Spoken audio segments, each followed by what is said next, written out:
Di Indonesia pernah terjadi tragedi mengerikan yang harus mengorbankan ribuan nyawa. Dan korban terbanyak terjadi pada salah satu mal yang terbakar dan menghanguskan seisi mal termasuk ratusan orang yang berada di dalamnya. Jadi sebelum kita ke kronologi pembakaran mal, kita harus tahu dulu awal mula kenapa semua kejadian itu bisa terjadi. Pembakaran Mall Klender akibat terjadinya kerusuhan besar-besaran pada saat itu. Kerusuhan yang terjadi adalah puncak ketidakpuasan massa atas krisis ekonomi. Insiden itu terjadi seminggu setelah pemerintah Indonesia mengumumkan kenaikan harga bahan bakar minyak menjadi Rp1.200 per liter. Kekerasan muncul di seantero Jakarta. Penjarahan toko-toko milik etnis Tionghoa mulai terjadi pada 13 Mei 1998. Ketika 4 mahasiswa Universitas Trisakti ditembak aparat di depan kampus. Penembakan aktivis membakar amarah massa, yang ganti menumpahkan amarah pada toko-toko milik etnis Tionghoa yang dituding bertanggung jawab atas krisis ekonomi tersebut. Kerusuhan anti etnis Tionghoa merebak di seantero Indonesia, terutama di kota-kota seperti Jakarta, Medan, dan Surabaya. Gerombolan perusuh menyerbu kawasan pecinaan, menjarah toko-toko, membakar bangunan, dan dalam ratusan kasus juga melecehkan perempuan etnis Tionghoa dalam gelombang kerusuhan jelang lengsernya Presiden Soeharto yang menandai akhir Orde Baru. Pada puncak kerusuhan, ribuan toko memasang tulisan milik pribumi agar selamat dari amukan massa. Kawasan elit seperti Menteng dijaga tank-tank tentara. Namun bagi penduduk Tionghoa di pusat perdagangan seperti Glodok, mereka harus mengandalkan diri sendiri.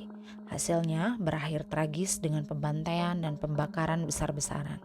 Setidaknya 40 pusat perbelanjaan besar di Jabodetabek dibakar, Mall Yogya Klender termasuk yang paling parah.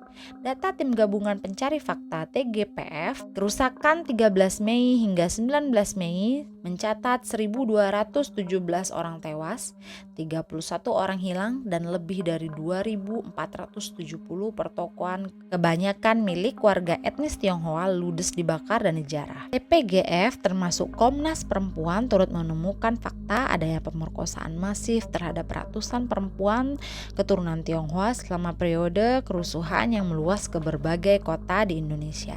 Menurut beberapa laporan independen, kerusuhan Mei 1998 memaksa lebih dari 100.000 etnis Tionghoa kabur dari Indonesia. Lebih dari 7.000 orang diantaranya menerima suaka dari Amerika Serikat dan sampai sekarang bermukim di kota seperti Philadelphia dan Los Angeles. Nasib baik tak berpihak pada 5.800 pencari suaka lainnya asal tanah air. Mereka sampai di negeri Paman Sam hanya untuk menerima sebuah kabar buruk, pengajuan suaka mereka ditolak.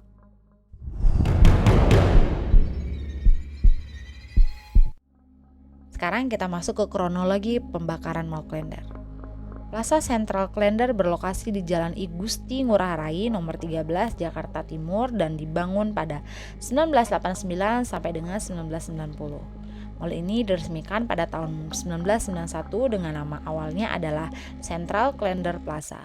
Seiring upaya mengindonesiakan nama-nama gedung yang dicanangkan pemerintah Orde Baru pada pertengahan 1990-an, nama Central Klender Plaza diubah menjadi Plaza Central Klender. Mall ini juga populer dikenal dengan nama Plaza Klender, Mall Klender atau Yogya Plaza Klender. Nama Yogya Plaza Klender diambil mengingat Yogya Group pernah memiliki gerai utamanya di Jakarta pada mall ini. Dan papan namanya terpampang besar dalam setiap foto mall ini, meskipun nama tersebut bukanlah nama resminya. Adapun Yogya memiliki swalayan dan toko serba ada di lantai 2 dan 3. Selain Yogya sebagai anchor tenant, terdapat juga bioskop di Cinema 21 di lantai 5, pertokoan di lantai 1 sampai dengan lantai 3, dan balai sidang di lantai 4. Karena kerusuhan yang terjadi di Jakarta pada 13 Mei, keesokan harinya manajemen Plaza Central Klender memutuskan untuk menutup mal tersebut untuk mencegah hal-hal yang tidak diinginkan. Kebetulan pada hari yang sama banyak siswa SMA yang dipulangkan lebih awal.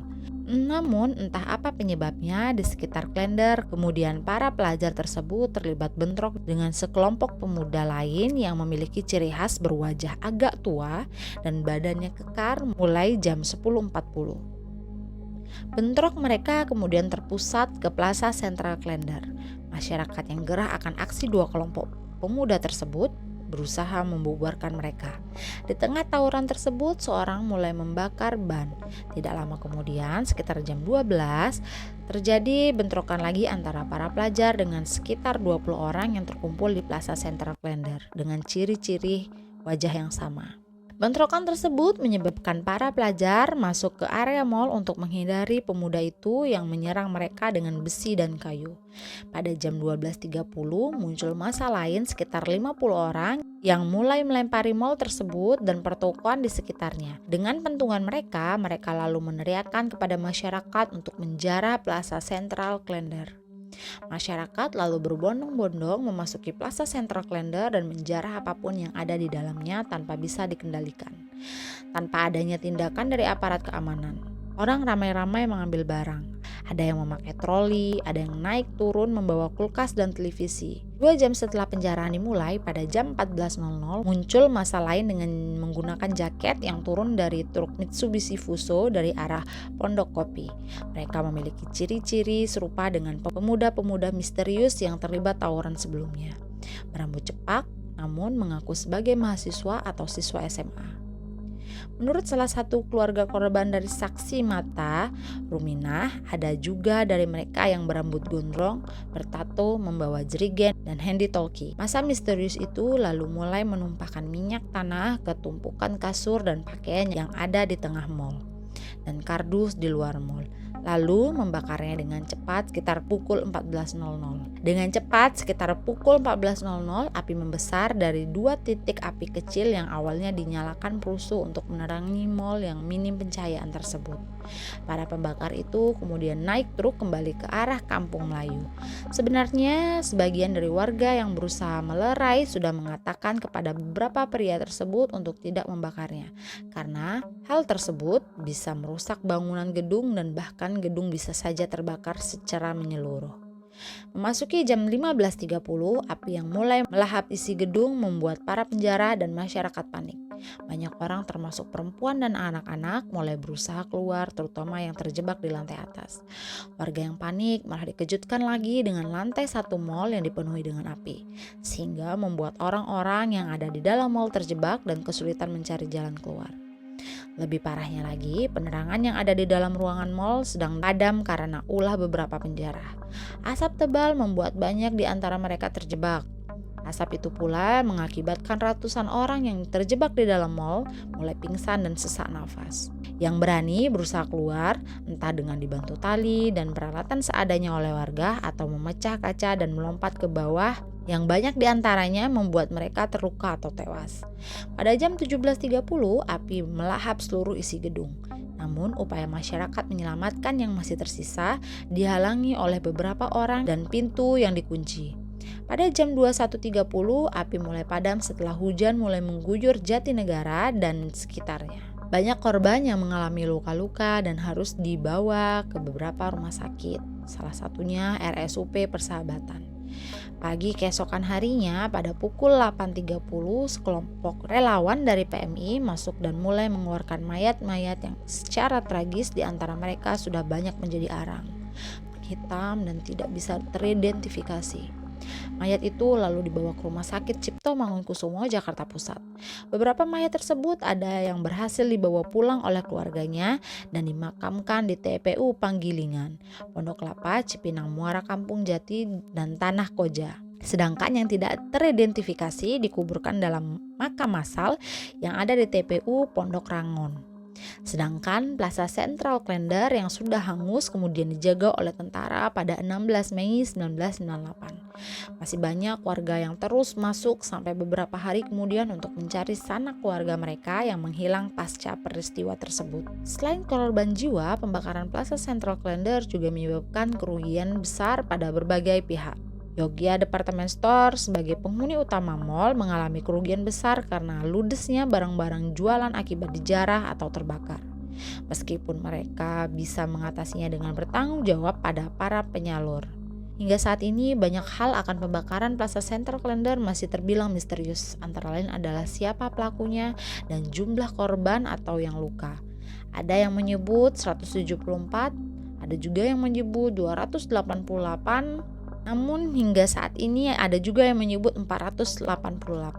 Pasca tragedi besar itu, mal ini kemudian diambil alih pengelolaannya oleh PT Jakarta Inti Land dari PT Daya Cipta Abadi. Dalam waktu tidak terlalu lama, tepatnya pada 29 November 2000, Plaza Central Klender dibuka kembali dengan nama baru Citra Mall Klender. Pada 2018 sampai 2019, mall tersebut direnovasi kembali menjadi City Plaza Klender yang tetap bertahan sampai sekarang. Sebagai anchor tenant, kini adalah Ramayana Department Store. City Plaza Klender sebagai penerus Plaza Central Klender juga belakangan banyak dihuni legenda urban legend sebagai salah satu mall angker di Jakarta. Seperti adanya arwah dari korban, satpam hingga pramuniaga yang wajahnya terbakar dari beberapa orang yang pernah nampak di sekitar lokasi. Menurut cerita, sosok tersebut kerap menghantui elevator dan kamar mandi mall. Wajah para korban terlihat melepuh. Mereka terlihat mengerang kesakitan sembari berjalan pincang mendekati tembok mall dan kemudian menghilang. Tak hanya itu, beberapa keluarga korban menyatakan adanya arwah korban teror Mei 1998 tersebut yang pulang ke rumah.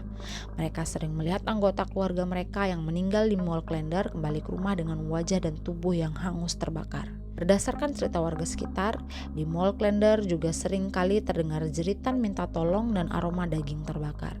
Bahkan beberapa bulan setelah kerusuhan, mereka masih dapat mencium bau anyir darah hingga teriakan orang-orang dari dalam mall. Jadi itu tadi guys, kisah dari Mall Klender. Bantu aku buat ngembangin channel ini dengan klik tombol subscribe di bawah. Terima kasih yang udah nonton videonya sampai habis. Sampai jumpa di video yang lainnya. Bye-bye.